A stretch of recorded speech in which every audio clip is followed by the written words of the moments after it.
Si Mike naging kaibigan ko nung kami ay nasa Guernsey, Channel Islands sa United Kingdom. And at that time, si Mike yung pinakabatang nurse and parang kung ituring namin yan parang pinakabunso namin. Hindi maawat sa isa't isa, madalas ang standby sa cafeteria, isang barkada na Si Mike, mabait na tao yan. Madaling lapitan. And magaling siyang makisama. Kay simple lamang ng buhay nun, walang He's a funny person, but he's also a serious problema person. lamang lagi kulang ang dato. Sana napunta ang panahon? Sana nga ba? Sana nga ba? Sana napunta ang panahon? Mike is a very, very talented person. Sana nga And ba? Sana nga magaling siya ba? maggitara. And kahit anong klase ng kanta, kaya niyang tugtugin. And hindi ko akalain na pati kung di man, kaya niya ring tugtugin. And kaya niya pang kantahin. So, isa sa mga kanta na minsan tinugtog niya, gustong-gusto ko. And kung kakantahin niya sa iyon, Dayan, sigurado ako, lalo mo siyang mamahalin. Kawatakan na sa koleyo, kanya-kanya na ang lakaran.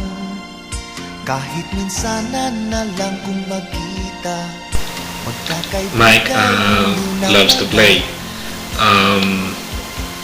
Meron siyang Nintendo, Xbox, tsaka PlayStation doon sa kwarto niya.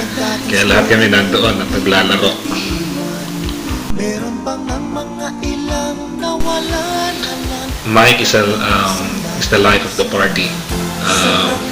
Hindi matutuloy yung party pag wala siya. Bakit? Kasi siya yung DJ namin and he's very good at that. Sana nga ba? Sana nga ba? Sana nga bang barkada ngayon?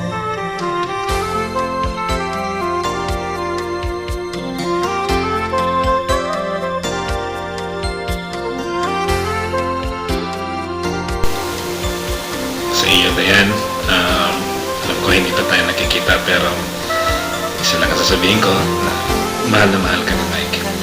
Madalas sa pag-uusap namin, it's all about happiness being with you and talking about marriage. For many, many years he never discussed anything about marriage until you came into his life, and I'm sure na Mike will do everything to make you happy. Paring Mike, this is it. Married ka na. And ako at saka si Maru wish you all the best. And I know that you're gonna do everything for Dayan to make her happy. Ang saya ng aming samahan, kahit lumipas na ang ilang taon, magkabarkada pa rin ngayon. Magkaibigan